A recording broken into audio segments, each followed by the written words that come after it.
निरान्धस्य ज्ञानञ्जनशलाकया चक्षुरुन्मिलितं येन तस्मै श्रीगुरुवे नमः।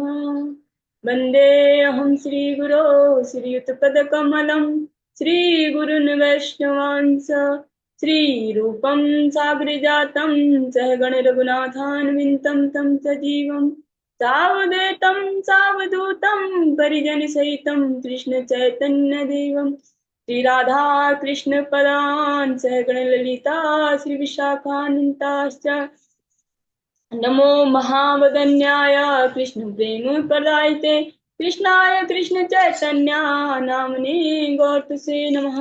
तप्त कांचन गौरांगी राधे वृंदावनेश्वरी विश्वानुसुते देवी प्रणमामि हरिप्रिये।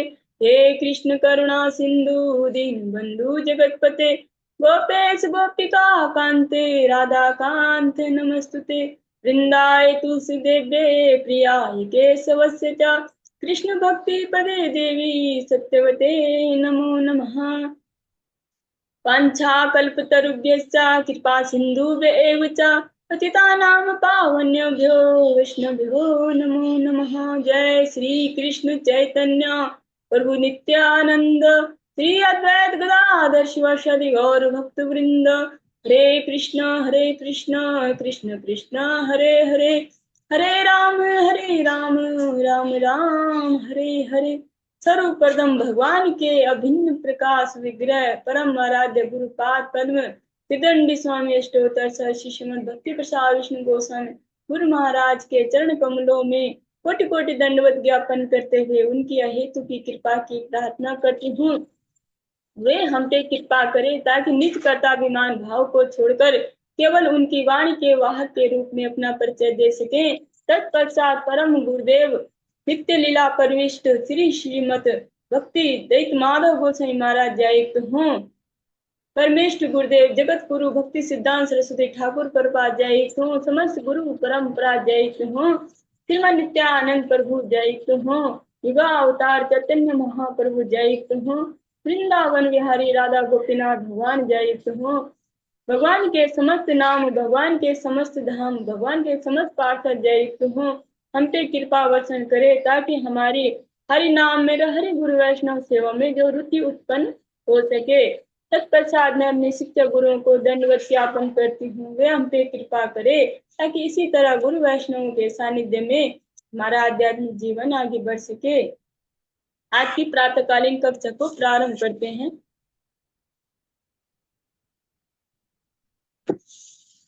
ओम नमो भगवते वासुदेवाय ओम नमो भगवते वासुदेवाय ओम नमो भगवते वासुदेवाय। हमने कल श्रवण किया जो ध्रुव जी ने भगवान का दर्शन किया, कठोर जो उन्होंने तप किया और बहुत जल्दी 5 ही महीने में भगवान को प्राप्त कर दिया। ध्रुव जी के जो चरित्र है उसमें दृढ़ता अगर किसी कार्य में हो जाए तो वो जल्दी संपन्न हो जाता है। अगर दृढ़ता नहीं है तो उसमें कितने भी वर्षों की कोई गिनती नहीं की या जन्मों की कोई गिनती नहीं की किस जन्म में भगवान की उन पे कृपा होगी। अगर दृढ़ता नहीं है, अगर दृढ़ता है तो कम समय में भी भगवत प्राप्ति हो सकती है। कल हमने श्रवण किया भगवान का दर्शन पाते ही जब भगवान ने उन्हें अपना पंचजन्य शंख उनके कपोलों पे छुआया तो वो उनको पूरा शास्त्रों का वेदों का पूर्ण ज्ञान हो गया और उन्होंने तब भगवान की स्तुति करना प्रारंभ किया। जब भगवान की स्तुति कर रहे थे तब उन्होंने बीच के श्लोकों में बोला कि ए प्रभु आप मुझ पे कृपा करें कि मुझे जो आपके शुद्ध भक्त हो चुके हैं और जो आपके शुद्ध भक्त हैं उनके सानिध्य मिले, उनका संग मिले और ताकि मैं क्या कर सकूं उनके संग से भक्ति मतलब अपने प्रबल कर सकूं और मेरा चित्त निर्मल हो सके और इसी से मैं इस संसार रूपी जो भयंकर दावाग्नि है इससे मैं बच सकता हूँ। अन्यथा कोई और उपाय नहीं है। जो साधु संग से ही जो इस संसार रूपी जो दावा नल है उसे पार किया जा सकता है। बाद में जो ध्रुव जी बोलते हैं कि जो जब आपकी अहेतु की कृपा होती है तो मुझ जैसे जो अज्ञानी पर भी आप ऐसे कृपा करते हैं, आप उनकी ऐसे रक्षा करते हैं जैसे एक गाय अपने बछड़े को पालती भी है, दूध भी पिलाती है और उसकी रक्षा भी करती है। ऐसे भक्त वत्सल आप हैं, आप शुद्ध भक्तों पे ऐसी ऐसे कृपा करते हैं और उनकी ऐसी रक्षा करते हैं।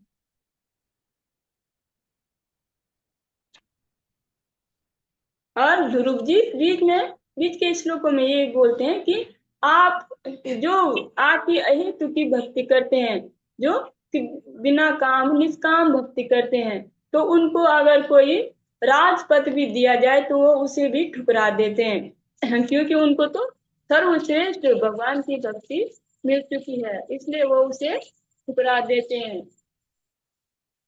अब हम आगे श्रवण करेंगे।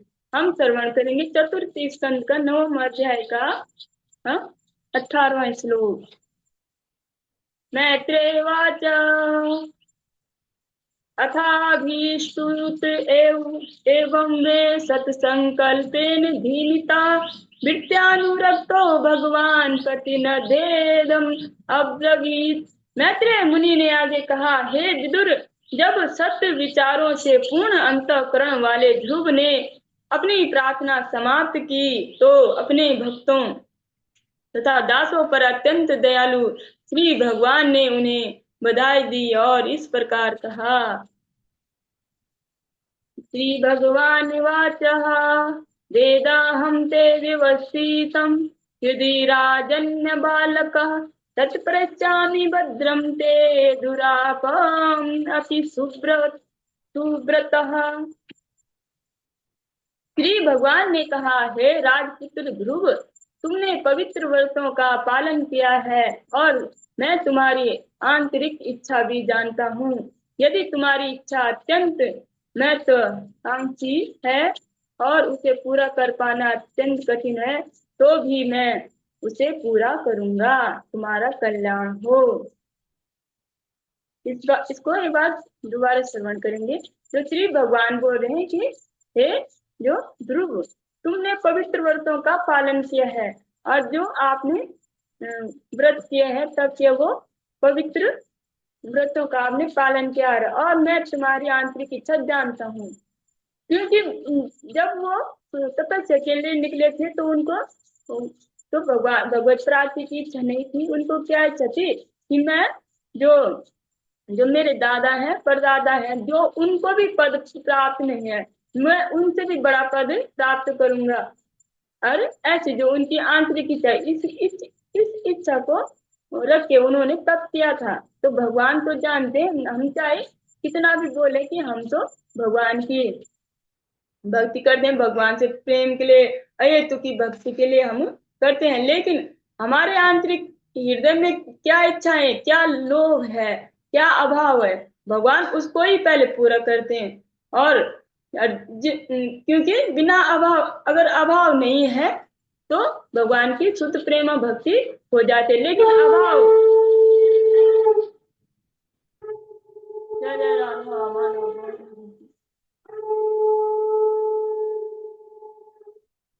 अभावग्रस्त जीव कभी भी शुद्ध भक्ति नहीं कर सकता, क्योंकि उसको अभाव होता है धन का, लोभ का, संतति का और मान सम्मान का। ये मान सम्मान का लोभ भी, प्रतिष्ठा का लोभ भी अत्यंत खराब है। ये भी अगर किसी के हृदय में है, उसको भी शुद्ध भक्ति कभी नहीं प्राप्त हो सकती।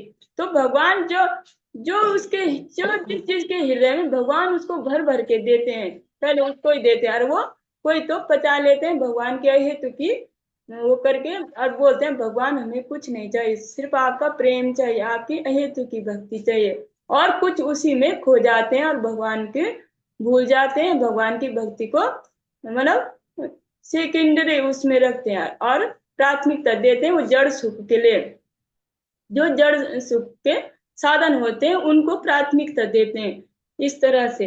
तो भगवान क्या बोलते हैं, मैं तुम्हारी आंतरिक इच्छा जानता हूँ, इसलिए मैं तुम्हें और तुम्हारी तो जो महत्वाकांक्षा, क्योंकि छोटे बच्चे थे उनको इतना ज्ञान नहीं था, सिर्फ एक मतलब हृदय पे चोट लग गई थी कि इन्होंने मुझे बोला कि तुझे पहले मरना होगा और तब भगवान कृपा करेंगे, जब तू मेरे गर्भ से उत्पन्न होगा तब तुझे इस सिंहासन में बैठने का हक है। तो उनको वो बात चुभ गई। तो उन्होंने ठान लिया था कि मैं इससे भी बड़ा, कि क्योंकि जब उनकी माता ने बोला कि भगवान सब कुछ देने वाले हैं, यहाँ तक कि जो ब्रह्मा है उन्होंने भी जो सृष्टि की है वो भी किसके बल पे की है, भगवान की कृपा के बल पे। तो भगवान कुछ भी कर सकते हैं। तो उन्होंने बोला कि मुझे ऐसा पद चाहिए जो कभी, जो अपने परदादा, दादा परदादा, दादा पिता, दादा परदादा, उनसे भी बड़ा पद चाहिए। तो तब जो उनके, अब उनके हृदय में ये इच्छा थी। अब भगवान ने उसे बोले कि मैं जान दो, यद्यपि तुम्हारी इच्छा अत्यंत महत्वाकांक्षी है, क्योंकि ये जो तुम्हारी इच्छा है वो बहुत बड़ी है और उसे पूरा कर पाना कठिन है। क्योंकि उन्होंने ऐसे ही बोला था कि मुझे ऐसा लोक चाहिए जो कभी नष्ट ना हो। तो ऐसा तो कोई नहीं है, भगवान के धाम के अलावा तो ऐसा कोई स्थान नहीं है जो नष्ट ना हो। यहाँ तक कि ब्रह्मलोक भी प्रलय में भगवान के उदर में समा जाते हैं। तो भगवान बोल ये अत्यंत करे तो भी मैं इसे पूरा करूंगा, क्योंकि भगवान सब कुछ करने वाले हैं, तुम्हारा कल्याण। तब भी बोलते हैं भगवान मैं तब भी उसे पूरा करूंगा। ज्ञाने ज्ञानेरधिष्ठितं भद्रं यद भा यद भ्राजिष्णु ध्रुवचिति यत्र ग्रहरिक्षताराणां ज्योतिषा चक्र माहितं मेडयां गोचक्र वत वतस् वतस्यानुपरस्तात् कल्पवासिनां धर्मो अग्नि कश्यप शुक्रो मुनियो ये वनोकसा चरन्ति दक्षिणीकृत्या भ्रमन्तो यद सतारकः।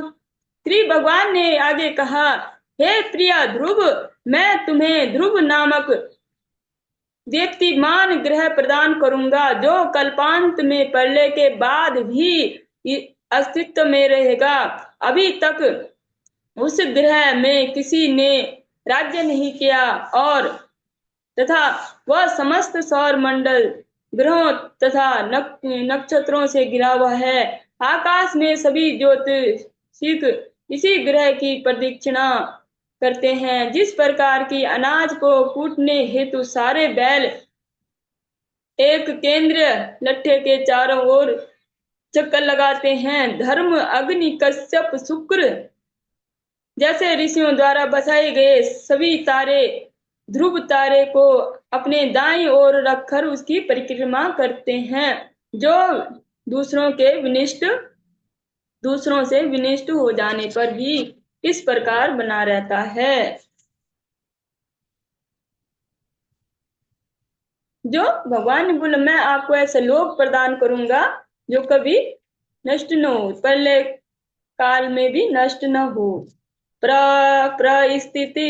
प्रस्थिते तु वनं पत्रा दत्त्वा गां धर्म संशयः षट्त्रिंशत् वर्षा शस्त्रास्त्रं रक्षिता विहात इंद्रियः। जब तुम्हारे पिता तुम्हें अपने राज्य का शासन देकर जंगल के लिए प्रस्थान करेंगे, तब तुम लगातार 36,000 वर्षों तक सारे संसार पर राज्य करोगे और तुम्हारी समस्त इंद्रियां उतनी ही शक्तिशाली बनी रहेंगी जितनी कि वे आज हैं। तुम कभी भी वृद्ध नहीं होंगे। अब जो ध्रुव जी हैं उनको बोला कि आप पहले आप क्या करोगे, इस पृथ्वी पर 36,000 सालों तक राज्य करोगे और तुम कभी बूढ़े नहीं होंगे, और तब उसके बाद आप उस लोक में प्रविष्ट होंगे जो मैंने आपके लिए बनाया है, ध्रुव लोक में। तद्भ्रात्रारुत्तमे नष्टे मृगयायां तु तन्मनः अन्वेषन्ति वनं माता दावाग्निं सा प्रेक्षितिः। निकट भविष्य में, अब श्री भगवान ने उनको भविष्य भी बता दिया है। श्री भगवान ने आगे कहा, निकट भविष्य में तुम्हारा भाई उत्तम जंगल में शिकार करने जाएगा और जब वो शिकार में मग्न रहेगा तो मार डाला जाएगा। तुम्हारी विमाता जो सुरुचि है अपने पुत्र की मृत्यु से पागल होकर उसको ढूंढने जंगल में जाएगी, किंतु वहां दावाग्नि में जो शरीर उनका छूट जाएगा, उनकी मृत्यु हो जाएगी।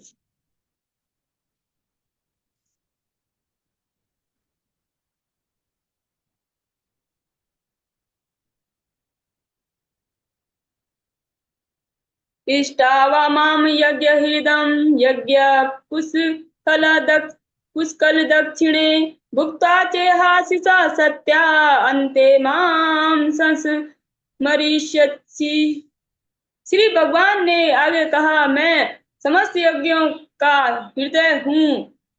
तुम अनेक बड़े बड़े यज्ञ संपन्न करोगे, और तुम क्या करोगे, बड़े बड़े यज्ञ संपन्न करोगे, प्रचुर दान भी दोगे। इस प्रकार तुम इस जीवन में भौतिक सुख के वरदानों को भोग सकोगे और मृत्यु के समय तुम मेरा स्मरण करोगे। और बोल रहे हैं कि आप बहुत सारे यज्ञ करोगे, जो यज्ञ क्या है, मेरे हृदय हैं। भगवान बोलते हैं, अहम सर्व यज्ञानाम भोक्ता च प्रभुरेव च। मैं ही सभी यज्ञों का भोक्ता भी हूँ और प्रभु भी हूँ। इस तरह से तो तुम दान भी दोगे और जीवन के सुख सुख के वरदानों को भोग सकोगे, और अपनी मृत्यु, जब मृत्यु के समय तुम मेरा स्मरण करोगे और मुझको प्राप्त करोगे। ततो गतांसि मत् स्थानं सर्वलोका नमस्कृतम् उपारिष्टादृशिभ्यस्त्वं यतो नावर्तते गतः। श्री भगवान ने आगे कहा, हे ध्रुव, इस देह में अनेक भौतिक जीवन के पश्चात तुम मेरे लोक को जाओगे, जो अन्य समस्त लोकों के निवासियों द्वारा सदैव वंदनीय है। यह सप्तऋषि के ग्रहों के ऊपर स्थित है, और वहां जाने के बाद तुमको इस भौतिक जगत में फिर कभी नहीं लौटना पड़ेगा। मैत्रेय वाचा इत्यार्चितः स भगवान् इति दिश्यात्म पदम् बालस्य पश्यतो धाम स्वयं गादा गरुड़ध्वजः। श्री मैत्रेय मुनि ने आगे कहा, बालक ध्रुव महाराज द्वारा पूजित सदा सम्मानित होकर उन्हें अपना धाम देकर श्री भगवान विष्णु गरुड़ की पीठ पर चढ़कर ध्रुव के देखते देखते अपने धाम चले गए। और ध्रुव जी ये देखते देखते भगवान अपने स्वधाम चले गए। सो अपि संकलजम विष्णु पाद सेवोपसादितम प्राप्य संकल्प निर्वाणम नाति प्रीतोभ्य अभ्यगात पुरम।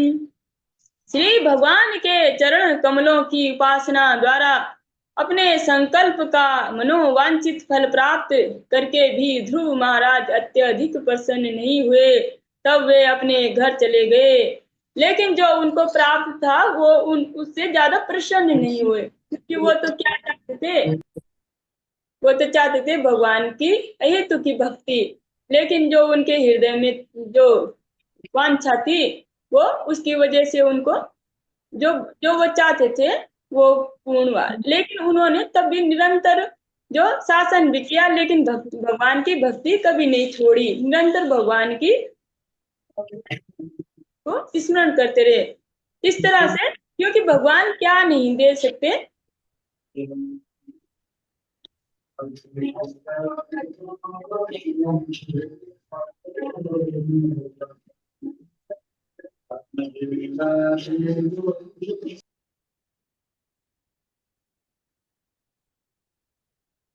भगवान भगवान क्या नहीं दे सकते, लेकिन जो हमारे हृदय में रहते हैं भगवान उसी को पूर्ण करते हैं। इसलिए ध्रुव जी ज्यादा प्रसन्न नहीं हुए ये जो उनको दिया गया, फिर भी वो अपने घर चले गए।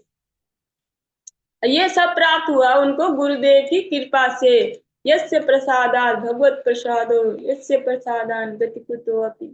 जो भगवान के जो ये सब जो भी उनको प्राप्त हुआ, भगवान का जो भी आश्रय है, भगवान की कृपा, वो प्राप्त हुआ शील गुरुदेव की वजह से। जब गुरुदेव ने उनका मार्गदर्शन किया और उनको जो सही जो भजन क्रिया बताई तब उनको ये सब प्राप्त है। भगवान का दर्शन प्राप्त हुए, भगवान का जो धाम प्राप्त हुआ और भगवान की कृपा से जो जो भी उनकी अंतरिक्ष थी वो पूर्ण हो गई।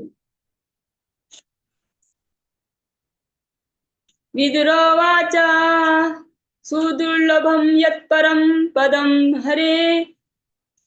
हरेर्माया विनस्तत्तज चरणार्चनार्चितं लब्ध्वाप्या सिद्धार्थम् इवैका जन्मनः कथं स्वमात्मानम् अनन्यार्थ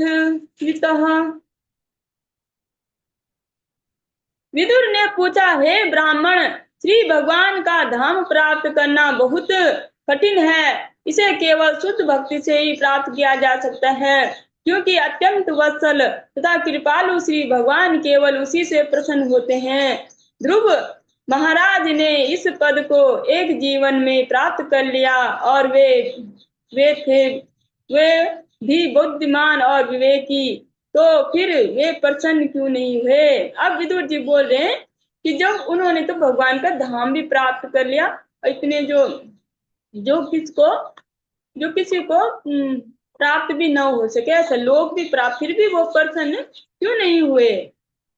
मैत्रेय वाचा मातुः सपत्न्या वाग्वाणे हृदि विदस्तु तान् स्मरन् नैच्छनम् उक्ति पतेर्मुक्तिं तस्मात् तापम् उपेयिवान्।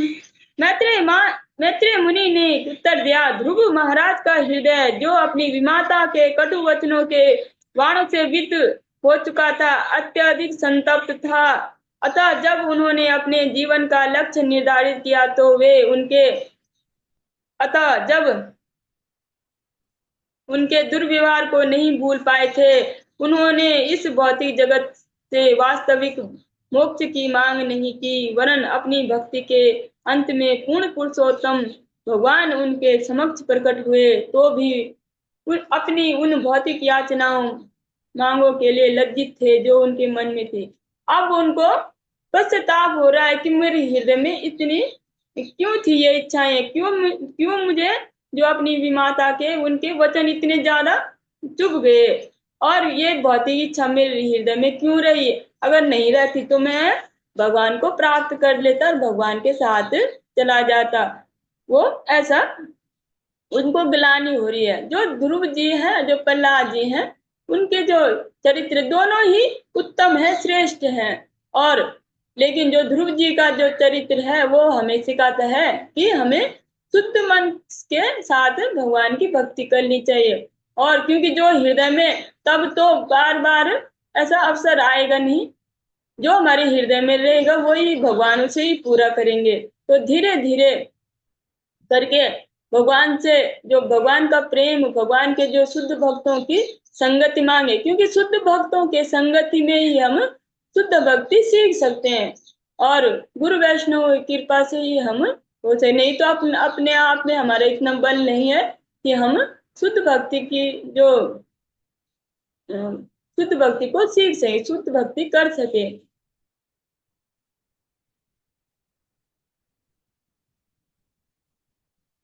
अब उनको बहुत लज्जा हो रही कि मैं मेरे हृदय में ये क्यों रहा, क्योंकि जिनके हृदय में कुछ भी वांछाएं होती हैं तो वो कभी भगवान को के आनंद को कभी महसूस नहीं होती। हमको बुरा क्यों लगता है, क्योंकि हमें दूसरों के सम्मान की वांछा है कि ये हमारा सम्मान करे, और वो जब वो नहीं करते तो हमें क्रोध आ जाता है। और तो जहाँ क्रोध है, लोभ है, मद मोह है, माश्चर्य है, वहां भगवान विराजमान नहीं होते। इन सब मलों को पहले जो वैष्णव सेवा से इनको साफ करना पड़ता है और धीरे धीरे भगवान की और गुरु वैष्णवों की कृपा होती है। ध्रुववाचा समाधिनानेक भवेन यत्पदं विदूषण दया ऊर्ध्वरेतसः मासेरहं षडभिरमुष्य पादयोः छायाम् उपेत्याप गतः पृथंग मतिः। ध्रुव महाराज ने मन ही मन सोचा, श्री भगवान के चरण कमलों की छाया में स्थिर रहने का प्रयत्न करना कोई सरल कार्य नहीं, क्योंकि सनंदन जैसे महा ब्रह्मचारी ने भी, जिन्होंने समाधि में अष्टांग योग की साधना की, अनेक जन्मों के बाद ही श्री भगवान के चरणार बिंद की शरण प्राप्त की। मैंने तो 6 महीने में ही वही फल प्राप्त किया, तो भी श्री भगवान से भिन्न प्रकार से सोचने के कारण मैं अपने पद से नीचे गिर गया। अब जो ध्रुव जी हैं वो सोच रहे हैं कि जो सनंदन है, जो उनके भगवान के पार्षद है, उन्होंने भी अनेक जन्मों तक भगवान की तपस्या की, तब जाके भगवान की कृपा, भगवान का धाम प्राप्त कर सके। लेकिन मैंने क्या किया, मैंने तो ये इतना बड़ा काम मैंने 5 महीने में कर दिया, लेकिन क्या हुआ, मुझे फल क्या मिला, मैं नीचे गिर गया। जो जो मेरी ये भौतिक इच्छाएं थी, इन्होंने मुझे नीचे गिरा दिया।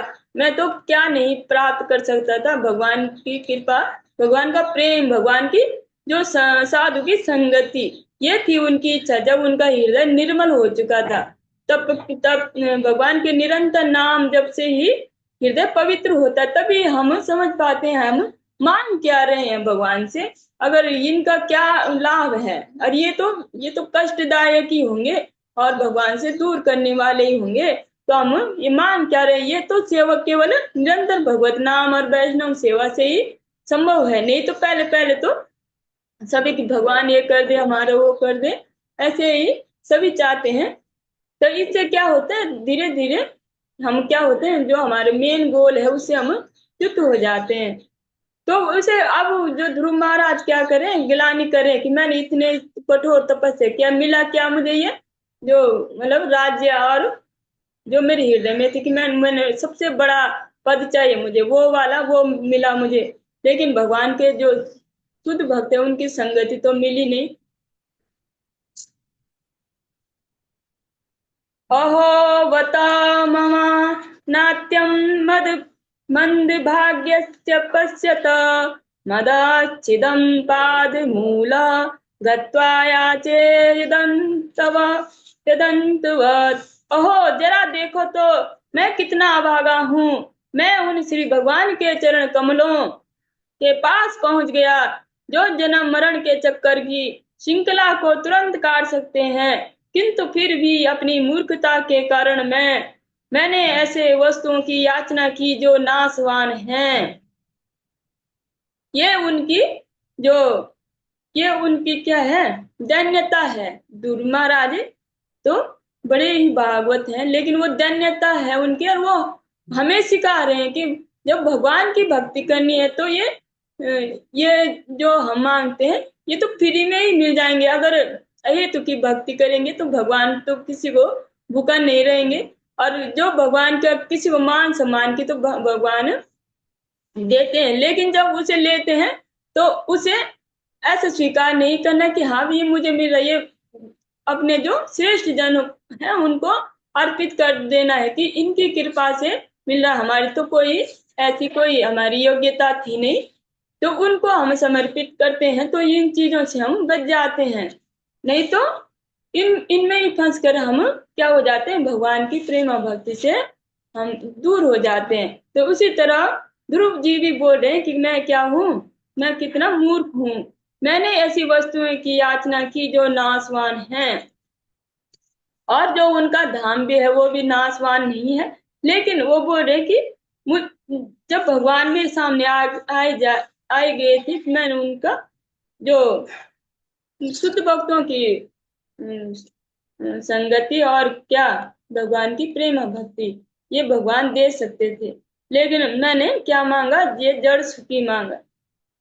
प्रहलाद जी, जब प्रहलाद जी का हम चरित्र सुनेंगे, प्रहलाद जी क्या मांगते, हे प्रभु, जब भगवान बोलते कि मांगो, जब क्योंकि मेरा दर्शन है कभी व्यर्थ नहीं जाता, तुम मांगो, तो प्रहलाद जी क्या बोलते कि जो ये मांगने की जो इच्छा है ना, यही खत्म हो जाए मैं मुझसे, और मैं केवल आपके अहित की भक्ति कर सकूं, ये जो मांगने की जो इच्छा है वो यही समाप्त हो जाए। इस तरह से जो प्रहलाद जी बोलते हैं।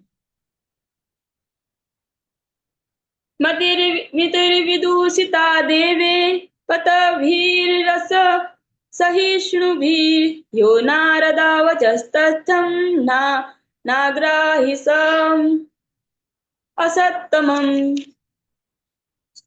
क्योंकि उच्च लोकों में स्थित सभी देवताओं को फिर से नीचे आना होगा, अतः वे सभी भक्ति द्वारा मेरे विष्णु लोक को प्राप्त करने के प्रति ईर्ष्यालु हैं। इस असहिष्णु देवताओं ने मेरी बुद्धि नष्ट कर दी और यही एकमात्र कारण है जिससे मैं नारद मुनि के उपदेशों के आशीर्वाद को स्वीकार नहीं कर सका।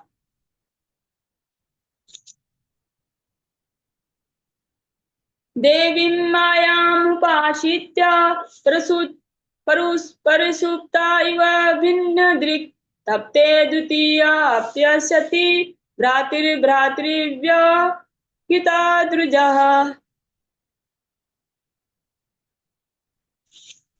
ध्रुव महाराज पश्चाताप करने लगे कि मैं माया के वश में था।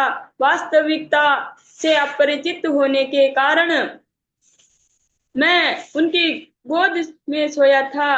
दैत्य दृष्टि के कारण मैं अपने भाई को शत्रु समझता था और झूठे ही यह सोचकर मन ही मन पश्चाताप करता रहा कि वे मेरे शत्रु हैं।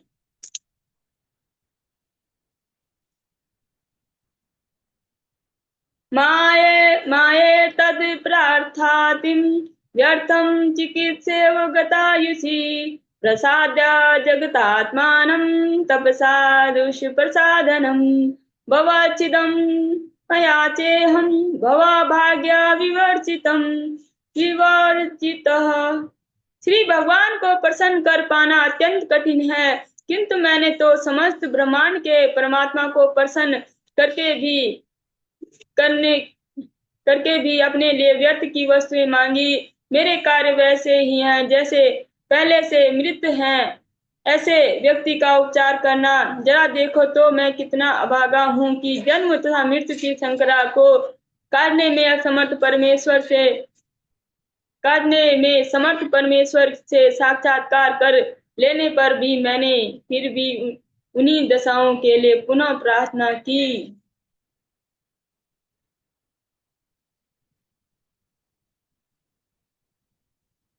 जैसे मैंने मेरे कर्म तो ऐसे हैं, जैसे किसी कोई मरा हुआ व्यक्ति है उसका उपचार करना। इसका अर्थ है कि ये तो दुखालय है, दुखालय में हम फिर से दुखी मांग रहे हैं, यहाँ से जाने का प्रयास नहीं करें। हमें क्या चाहिए, इस दुखालय में और दुख चाहिए हमें। तो वैसे ही ध्रुव महाराज क्या बोल रहे हैं, मेरे कार्य तो ऐसे हैं जैसे किसी मरे हुए मृत व्यक्ति का उपचार करना, मतलब व्यर्थ के। जरा देखो तो कितना अभागा हूँ कि जन्म मृत्यु का संकरा को काटने में समर्थ परमेश्वर के साक्षात्कार कर लेने पर भी मैंने फिर भी उन्हीं दशाओं के लिए पुनः प्रार्थना की। ये सब उनकी दैन्यता है, वो ऐसे नहीं है। स्वराजं यथो यच्छतो मौढ्यान् मनो मे वीक्षितावतः ईश्वरात् क्षीण पूर्णेन फलीकारा निवाधन। अपनी निरी मूर्खता और पूर्ण कर्मों की न्यूनता के कारण ही मैंने भौतिक नाम यश तथा संपन्नता चाही। यद्यपि श्री भगवान ने मुझे अपनी निजी सेवा का अवसर प्रदान किया था, मेरी स्थिति तो उस निर्धन व्यक्ति की सी है जिस बेचारे ने महान सम्राट के प्रसन्न होने पर मुंह मांगी वस्तु मांगने हेतु कहे जाने पर अज्ञानतावश चावल मांगे।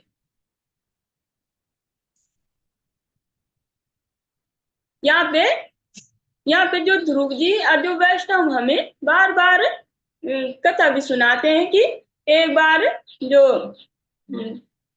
जो मुजरिमों की सजा माफ कर देते हैं राष्ट्रपति, वो जाते हैं और बोलते हैं कि जिसको जो जो चाहिए, जिसको जो जो अभाव है वो मांग सकता है। तो कोई बोलता है हमें साबुन चाहिए, कोई बोलता है तेल चाहिए, कोई बोलता है कि बाल्टी, कोई कपड़े, कोई कुछ इस तरह से।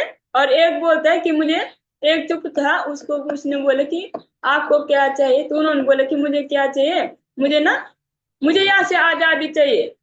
और तब उन्होंने बोला ठीक है। फिर एक एक ने कुछ नहीं बोला, उन्होंने बोला आपको क्या चाहिए, आप मांगो। उन्होंने बोला कि मैं, मुझे आपकी सेवा चाहिए, क्योंकि आजाद होके भी मैं कहाँ जाऊंगा, मेरा कोई ठहर नहीं। तो आपकी सेवा, तो वो उनकी सेवा में नियुक्त हो गया। तो इसलिए भगवान तो बोलते हैं कि बोलो क्या चाहिए, लेकिन हमारी जो दुर्बलता मति ऐसी है कि हमें तो जो अभाव हमें लगता है कि ये है तो ये दे मिल जाते तो हमें सुख प्राप्त हो जाए। लेकिन भगवान क्या नहीं दे सकते, भगवान तो सब कुछ ही दे सकते, अपनी सेवा, सेवा में नियुक्त कर सकते, अपना प्रिय बना सकते हैं। इस तरह से वो रेखिक, जैसे कोई निर्धन व्यक्ति किसी के पास राजा के पास जाता है, राजा के बोलने पर वो क्या मांगता है, केवल चावल मांगता है, वो वहां चावल ही मांग पाता है। और राजा तो उसे क्या नहीं दे सकता, जब राजा बोल रहे हैं कि आपको क्या चाहिए, तो वो चाहते तो उनकी सेवा भी मांग सकता था कि आपकी सेवा में नियुक्त हो जाऊं। तो इस तरह, लेकिन ये क्या होता है, ये बुद्धि से ही हो पाता है। और आज की कक्षा को हम यहीं पे विश्राम देते हैं।